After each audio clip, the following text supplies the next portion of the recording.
welcome to this very special edition of the KJ Masterclass Live, the show which ensures that you profit from your time spent here with experts, either through their insights, information, or simply learning from them. And today we have Jonathan McLernon. Sorry for that pronunciation, John. Okay. He's a weight loss coach and emotional eating expert, and he is not going to just do the talking. He himself has lost 100 pounds through his method. So we will be talking about that. Welcome to the show, John. Thank you so much. It's a pleasure to be here. You are welcome to the show. Welcome to India, and I'm sure not just in India, but a lot of people globally will be able to benefit from. Everybody seems to be interested in losing weight, and this is going to be a very interesting topic for them, and something which does not need, in fact, anything extra beyond the brain power. In fact, you tell them to leave all the BS diets in the rear view mirror and actually get down to the right kind of nutrition. So, John, help us understand. You talk about brain-driven weight loss. How is that? How does that work? Brain is very powerful, but not. I didn't think it was this powerful to help you lose weight. Right. Well, we think about the age that we live in. We live in the age of information. In fact, we live in the age of infinite information, and we're still struggling with weight loss. This points to information is not the problem. Implementation is the problem. And so we want to look at what I call living in the gap, and that is the gap between what we know and what we do. We know, in essence, that healthy weight comes from eating healthy foods and being active. Yet it's not what we do. And for a lot of people, they get frustrated by this. They think, how can I know this, but I can't seem to do it? And the answer lies in the brain. And that's the fascinating part of it. And so in my own struggles, I tried many, many diets, from keto to vegan to paleo to primal and many things in between. But I was missing something really, really important. And I myself was living this exact struggle of being in the gap between what I know and what I do, until I started to understand the brain and how the brain actually works. All of our behaviors come from our brain. And if we want to change our behaviors, we have to understand how our brain works. Right. So for the layman to understand, how do you get started, and just plug in your brain with the extra fat, extra loss, extra weight, and just get it working. Right. And I don't want people to misunderstand and think that there's no effort required, but we want to think about this. The brain is the driver of our behavior. And so we want to start working with the brain in order to create change, and then the behavior will follow. And so I like this thought here. All behavior makes sense. Now, it doesn't mean that all behavior is good. It doesn't mean that all behavior is ideal or helpful, but it makes sense if we understand the brain.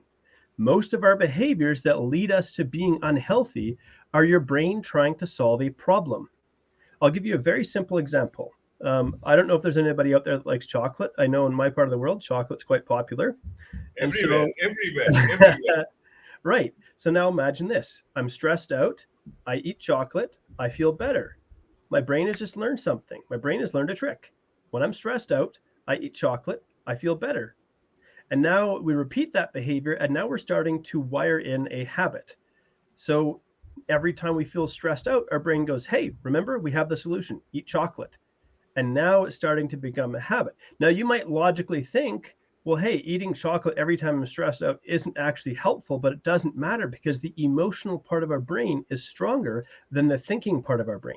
We don't recognize or realize that 95 to 98% of our brain function is subconscious or unconscious, and only about 2 to 5% at any given time is conscious. And so much of our behavior is driven by forces that we are not actually consciously aware of in that moment. Right.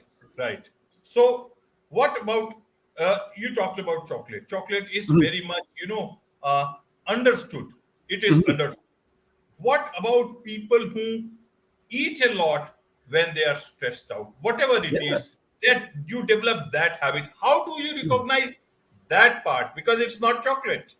Right. Yeah. So I myself suffered from binge eating and food addiction. And in hindsight, I do understand this to have been a trauma response. I've been through trauma and PTSD, or post-traumatic stress disorder. And so what was happening inside my body is these overwhelming emotions would come up that I felt like I couldn't handle, I couldn't deal with. And so eating food became a way of trying to essentially suppress or bury or push down those emotions, those big feelings. And so when something like an overeating behavior is occurring, the actually the most important thing for us to do is to first suspend judgment about our character. So this here is an interesting one because we're so often taught that if you do something like this, you have no self-control, you have no self-discipline, you have no willpower. In essence, we're saying if you struggle with this, you are a bad person. That's a terrible place to start your journey to health, that you are a bad person.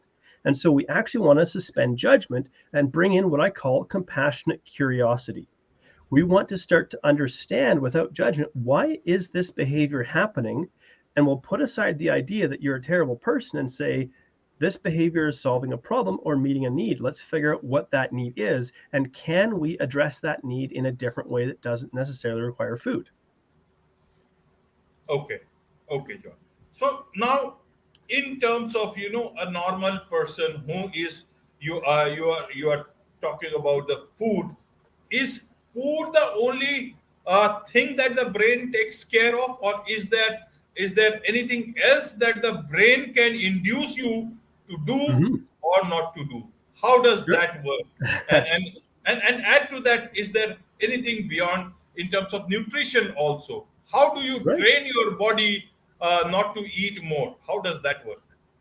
Right. Well, I always say to people, regardless of the food that is in front of you, you always have two choices that are within your control. Now, it's important that I mention that because very often when we struggle with something like overeating or stress eating or things like that, there's a feeling of being not in control. You always have control over how fast you eat and how much you eat. And when you eat slower and actually give yourself permission to taste and enjoy what you're consuming, you're less likely to overconsume. Now, in terms of other things that are not related to food or nutrition, I often talk about four kind of levers that I like to work with people on. A lever is something that we can pull that gives us a small amount of effort, can actually bring a fairly big result. If we only look at food, we're missing three other big pieces to the puzzle. One of them being stress. How much stress are we currently under? That can be emotional, that can be physical, that can be mental, that can be spiritual for those who are spiritual. How much stress are we currently enduring? And if we try to introduce even more stress to force the body to get to a certain place, this is going to have a negative result. And so we need to monitor, well, what is our stress? A term for that is called allostatic load. How much stress is our body experiencing? Then we want to look at how are we recharging our batteries? And so we have this tug of war that exists in our brain between our thinking brain and essentially our emotional brain or our impulsive brain. And when our brain is calm and when we're not under stress, we're able to think about the consequences of our choices, and we're able to make, let's say, a decision that's in our best interest long term. The moment we become tired, we become stressed, our cognitive capacity or our thinking capacity diminishes, and we turn to what's the behavior I know on autopilot? What's the automatic thing I know that's the quickest, easiest way to solve this problem? And so we have to address our sleep, rest, and recovery. We have to address our stress and our stress management to actually give our brain more capacity or more freedom to think mindfully about the choices that we're making. Right, right. Now let's talk about you bring the science of metabolism with the psychology of behavior change, and Hmm. along with freedom nutrition coaching in that. Yeah, In yeah. terms of nutrition, how do you, because we are talking, if I understand, we're talking about food. Hmm. Nutrition, it's a much more nutritious way of looking at nutrition. Yeah, But in terms of food, when we are talking, the yeah. metabolism part, with the behaviors, some people have good metabolism, some people do not have good metabolism. Some Yes. people who have not so great metabolism, how do you bring that, that behavior change? Is it so Right. easy? What are the challenges? For example, a lot of people have gained weight during COVID, working Hmm. from, and that was not. I don't know whether that could be called on stress, or that could be called because of extra effort, extra amount of time that you were spending at home Sure. working. Your brain was working, you know but you were Hmm. not, physically you were not working. How does Hmm. this psychology and behavior change, Yeah, all these things you put together? It is indeed a very tough job. It looks easy, but to make somebody follow this is quite tough. it is. So I think one of the biggest myths that the industry, let's say the weight loss, the health, the fitness industry has put forward for many, many years is that weight loss should be easy or effortless. The truth is it's not. And I think that's not a great pitch. If I'm trying to pitch my programs to say to you, hey, if you're going to embark on the journey of weight loss, it is going to be a challenging journey. And I say to people, we have to make peace with our biological reality. So our biological reality is we have a famine biology, but we live in a feast world. Okay, so we have a biology that wants to store fat. It's our famine survival mechanism that's helped human beings because in India there's probably to this day there are still people who don't get enough food. Our ability to store fat is crucial to our ability to survive as human beings. And so we didn't lose that biology when supermarkets and like long life foods and things like that and mass food production came into effect. And so if we understand our biology, though, we're maybe a little bit less likely to get frustrated or discouraged when our body isn't doing exactly what we want. Because remember, your body's trying to keep you alive. And when you start reducing your calorie or your food intake to try to lose weight, you're in a sense, you're causing a mini famine. You're starving your body. I don't even like to use the word starving, but we'll say you're starving your body just a little bit. And your body will respond to try to protect itself. So if we can understand that, we get less frustrated. Now, you also asked about metabolism. So, metabolism is interesting because it's not written in stone. There's this idea that I have a slow metabolism, I have a fast metabolism, or things like that. In reality, metabolism is not written in stone, and there are ways that we can positively affect our metabolism. There's ways that our metabolism is dynamic and it responds, in a sense, to the instructions we give it. Now, that being said, I'm 6'1", 240 pounds. I'm a big guy. It costs more energy to keep me alive than my wife, who's 5'6" and 160 pounds, right? I'm significantly bigger and carry significantly more muscle by being male. I produce more testosterone. And so for her, it might be frustrating to see I can consume a higher volume of food and not gain weight, but it also comes at a cost. I have a higher energy requirement. So how do we work with our metabolism though? Well, we think, what are the things that affect our metabolism? Moving, yeah, for sure. We want to incorporate movement into our day. Now, if you struggle to make a regular time for exercise every day, okay, think about this. Can you go for a 5-minute walk? Can you go for 2 5-minute walks? Can you go for 3? What we're thinking about in something like this is, can we make it so simple that you basically can't miss something? Because what we're really trying to do is actually pattern a behavior that can become a habit. And so getting regular movement in can help us to increase our metabolism. Of course, strength training is a great thing that we can do. It's our best anti-aging tool because it increases bone density, strength, lean body mass, basal metabolic rate. Like, it's a fantastic tool. Can we bring that into your experience somehow? How can we make this fit for your way of living? And so it's really important also, like when I work with somebody, there's not a cookie cutter plan. I don't hand everybody the same template and say, here's this thing, you have to follow this. Rather, I think about, here are principles. Let's see, how do we incorporate this principle, let's say the principle of getting regular activity, into your unique lifestyle? How do we fit the unique principle, or the biological principle of getting sufficient micronutrition, vitamins, and minerals? How do we make that work for you? If we can make it work for you, we can now get results that stick. But if I just try to force my ideas down your throat and say, you have to do what I tell you because I'm the expert, you will not stick with that. Absolutely. If you just tell that you are an expert, nobody will stick with that, or few will stick with that. But if you tell them that you lost 50 pounds or 100 pounds, if I remember, yeah, 100 pounds, then that will be something everybody will be interested in. So help us understand, how did you lose 100 pounds in your journey towards weight loss? I would like to say with great difficulty. And I say that kind of tongue in cheek, but I do want people to understand that this is not a journey with like an end destination. Like, hey, it took me 6 months and ta-da, I was set for the rest of my life.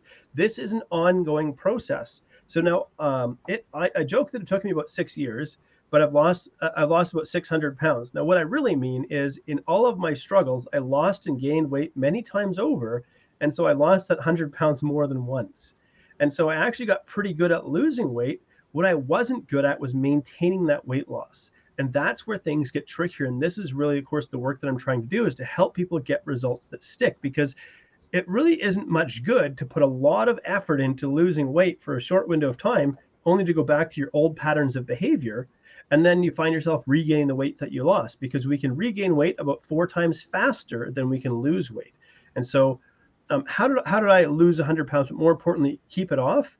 Is I started looking at these factors that I'm talking about. Okay, if I struggle, let's say if I struggle with eating potato chips, well, maybe I don't keep a giant bag of potato chips on the counter where I can see them, because my impulsive brain goes, ooh, I want that in the moment. So we start to look at our environment. How does that affect our decision making? And can I automate that? Sure. I'll take that bag of potato chips and either not bring it into the house, or I'll put it somewhere where it's inconvenient, where I don't feel like putting in the effort to get to it. I started by saying, well, how can I fit a little bit of activity into my day, instead of demanding that I go to the gym five days a week for an hour a day to work out when I was struggling to do 10 minutes, 3 times a week. I figured out how do I bring activity into my life that works for me right now, and so on.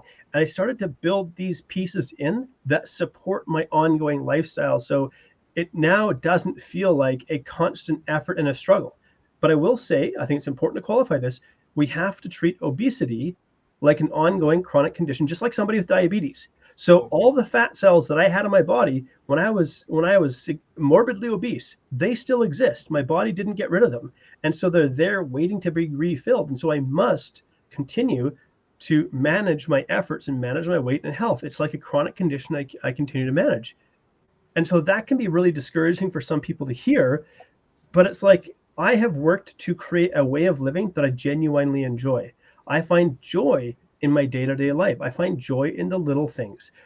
Because one of the reasons I was turning to food so much was because I was missing joy in my life. I was missing a sense of meaning and fulfillment. And so that emptiness I was trying to fill with food. And so finding this in other areas. Now I have the blessing of being a father. I have a 2-year-old, and my next one's on the way. It's one of the most incredible things. Now I also think about, I want to be active in his life.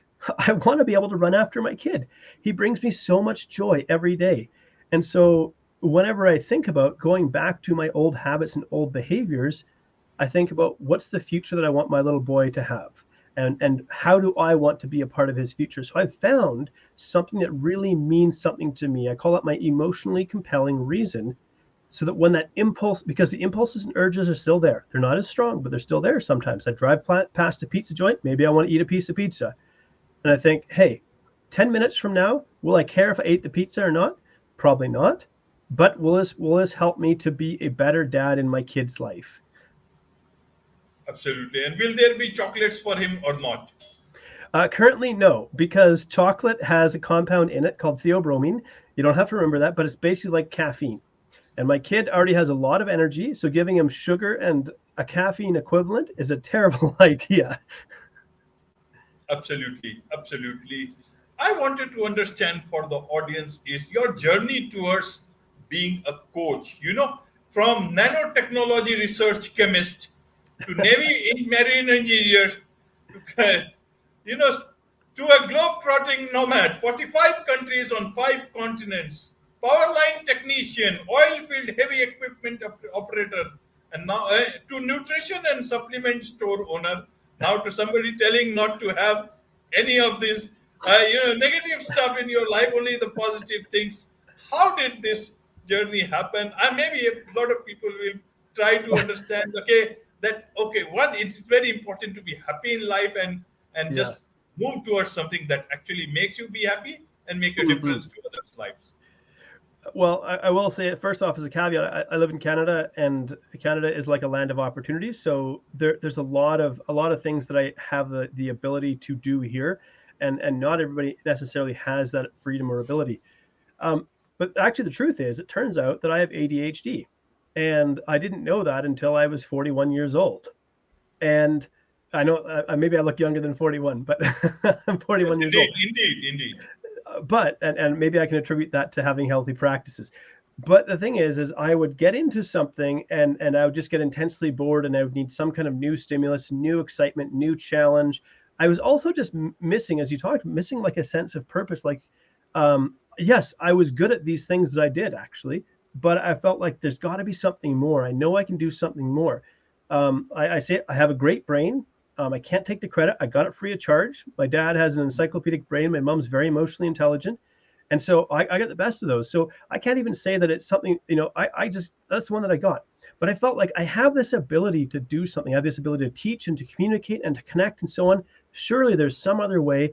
And finally, and so I really actually stumbled into coaching. I'll say that. So when I was running the supplement store that's selling like pills and powders, basically legal pills and powders, people would come to me and they would be looking for a supplement to help with a certain problem. And I would say, well, I can sell you that if you'd like to buy that, but I want you to understand that this isn't going to solve that problem. And so then I became what I call a bartender without alcohol. So people would come to the counter of my store and they would just start pouring out their stories and their struggles. And I started coaching them without really realizing that that was what I was doing. And eventually I realized there's something here. I seem to have this ability. People seem to trust me. They want to talk to me and open up. I joke that my coaching superpower is X-ray vision. I have this ability to read people. I can't explain it. It just seems to work. And so that inevitably led to, well, actually the failure of that business. That's a whole other story in itself. That cost me a lot of money. But the collapse of that business and like the loss of everything, my life savings, I had nothing left. Well, I had nothing left to lose. And so this, probably you could say, this path that I was avoiding for most of my life, doing all these other things, finally I was like, well, there's nothing left to lose. I guess this is the universe telling me this is the thing I have to do. And so I started formally full-time coaching.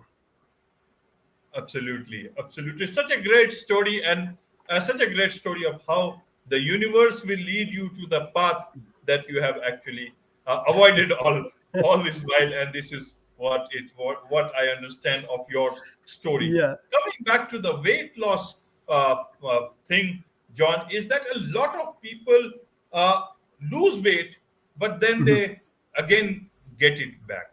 Mhm. How Mhm. do you solve that problem? Will the mind continue to keep that in mind, that Yeah. that should not happen, or is there a longer story in that with nutrition and everything else that you can maintain the weight loss story forever? So I joke that I'm not people's first stop. And what I mean is, because I'm not selling fast and easy, people don't come to me first because they want to try the fast and easy. They have to prove to themselves that fast and easy doesn't create long-term results. And so once they've realized that all of these, 21-day fix or 30-day fix or 90-day challenge or this or that challenge and so on, these are all in some sense useful tools to some degree, but they don't really produce long-term results. But we have to kind of prove that. And so once they've done this a few times and realize, hey, something's missing here. I've been trying all these different things and they're not working. The problem is many people will then make the story about themselves. I am the reason this isn't working, when in truth, the real story is you've been using methods that don't work the way that our brain works. And so now the door is really wide open to present a new perspective. We call this reframing. It's a cognitive tool where it's like putting on a pair of glasses. We see something in a different perspective. And it's like, now I can present my maybe somewhat radical ideas that, weight loss really isn't about chocolate and junk food, but it's about what's happening in your brain. Well, once they've tried all the other things, then we have that conversation. They're actually receptive to it. And so that's really, maybe would be surprised to learn that most of my clients are women over 50. And I never expected that. I'm 41 years old and I'm a male. And here, most of my clients are women over 50. And you know what? They're amazing. I absolutely love working with them because they have life experience, but their brain has told them. So what our brain does is this. So if we're going to spend energy on trying something like weight loss, our brain's going to say, it's going to do a calculation and create a prognosis, a prediction of whether or not we will succeed. Now the brain will look back and say, you've tried this 3, 4, 5, 10, 20 times, and you have not succeeded in creating long-term results. You should just stop trying because you can't do this. And I help them to reframe that story into, you chose methods that don't work for you. Let's now start using something that works for you. And I've had clients in their 60s, late 60s even, lose 50 or 100 pounds. It's incredible to see. The body will still respond. And so we have to just reframe that story of their brain telling them, instead of you can't do this, it's you've used methods that don't work for you. Let's find the method that does. And when you do, click. It's amazing. It's amazing. Indeed, your story is amazing. The stories of weight loss are amazing. And I'm sure your podcast is also very amazing. You are a podcast host between the before and after the stories that shape us. Tell us Yeah. about your podcast. Yeah. It's a nice name. I really like it. I would like to Thank you. understand for the audience what it is, and also how they can benefit more from about Yeah. weight loss if it is about weight loss. And secondly, For, also tell about the Freedom Nutrition Coaching so that people can learn more yeah. about you, connect more with you, and also professionally engage with you. And this time, in the right earnest, you don't lose clients, you get clients in the right manner.